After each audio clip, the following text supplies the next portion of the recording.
This is how you release and unwind the awning on the California.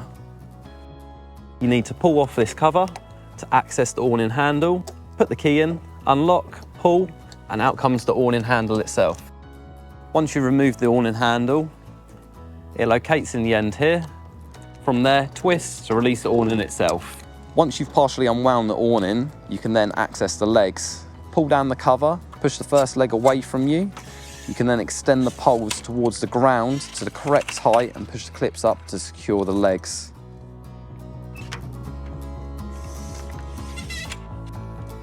You can then continue to extend the awning, periodically stopping to adjust the legs until they're at the correct height and the awning is all the way out.